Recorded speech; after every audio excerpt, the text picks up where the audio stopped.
Chapter 8. 2 more golden tickets found.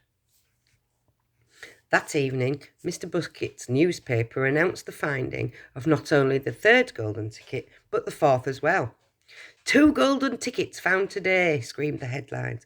Only 1 more left. All right, said Grandpa Joe when the whole family was gathered at the old people's room after supper. Let's hear who found them. The 3rd ticket, read Mr. Bucket, holding the newspaper up close to his face because his eyes were bad and he couldn't afford glasses. The 3rd ticket was found by Miss Violet Beauregard. There was a great excitement in the Beauregard household when our reporter arrived to interview the lucky young lady. Cameras were clicking and flashbulbs were flashing, and people were pushing and jostling and trying to get a bit closer to the famous girl. And the famous girl was standing on a chair in the living room, waving the golden ticket madly at arm's length as though she was flagging a taxi. She was talking very fast and very loudly to everyone, but it was not easy to hear all that she had said because she was chewing so ferociously on a piece of gum at the time. I'm a gum chewer normally, she shouted, but when I heard about these ticket things, Mr. Wonka's, I gave up gum and started on chocolate bars in the hope of striking lucky. Now, of course, I'm back on gum. I just adore gum. I can't do without it. I munch it all day long, except for a few minutes at mealtimes when I take it out, stick it behind my ear for safekeeping. To tell you the truth, I simply wouldn't feel comfortable if I didn't have that little wedge of gum to chew on every moment of the day. I really wouldn't. My mother says it's not ladylike and it looks ugly to see a girl's jaws going up and down like mine do all the time. But I don't agree, and who's she to criticise anyway? Because if you ask me, I'd say that her jaws are going down, up and down, almost as much as mine, just from yelling at me every minute of the day. Now, Violet, Mrs. Beauregard said from a far corner of the room, where she was standing on the piano to avoid being trampled by the mob.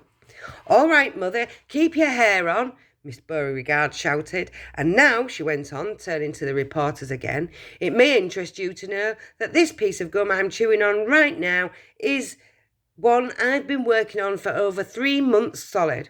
That's a record, that is. It's beaten the record held by my best friend, Miss Cornelia Princemetal, and she was furious. It's my most treasured possession right now, this piece of gum is. At night time, I stick it on the end of a bedpost, and it's as good as ever in the mornings. A bit hard at first, maybe, but it soon softens up again after I've given it a good few chews. Before I started chewing for the world record, I used to change my piece of gum once a day. I used to do it in our lift on the way home from school. Why the lift? Because I liked sticking the gooey piece that I'd just finished with on one of the control buttons. Then the next person who come along and pressed the button got my old gum on the end of his or her finger. Ha ha! What a racket they kick up. Some of them, you get the best results with women who have expensive gloves on. Oh yes, I'm thrilled to be going to Mr. Wonka's factory, and I understand that afterwards he's going to give me enough gum to last me for the rest of my life. Whoopee! Hooray! Beastly girl, said Grandma Josephine. Despicable, said Grandma Georgina.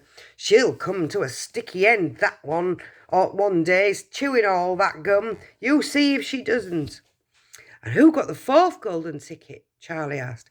Now, let me see, said Mr. Bucket, peering at the newspaper again. Ah, yes, here we are. The 4th golden ticket, he read, was found by a boy called Mike TV. Another bad lot, I'll be bound, muttered Grandma Josephine. Don't interrupt, Grandma, said Mrs. Bucket. The TV household, said Mr. Bucket, going on with his reading, was crammed, like all the others, with excited visitors when our reporter arrived. But young Mike TV, the lucky winner, seemed extremely annoyed by the whole business. Can't you fools see I'm watching television? He said angrily. I wish you wouldn't interrupt.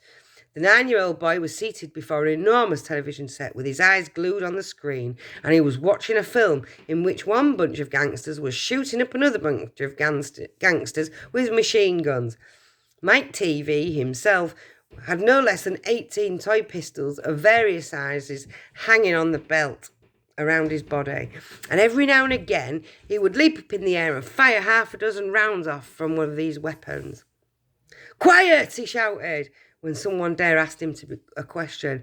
Didn't I tell you not to interrupt? This show's an absolutely whiz-banger. It's terrific. I watch it every day. I watch it all of them every day, even the rotten ones, when there's no shooting. I like the gangsters best. They're terrific, those gangsters, especially when they start pumping each other full of lead, or flashing the old stilettos, or giving each other the 1, 2, 3 with their knuckle dusters. Gosh, what I wouldn't give to be doing that myself. It's the life, I tell you. It's terrific.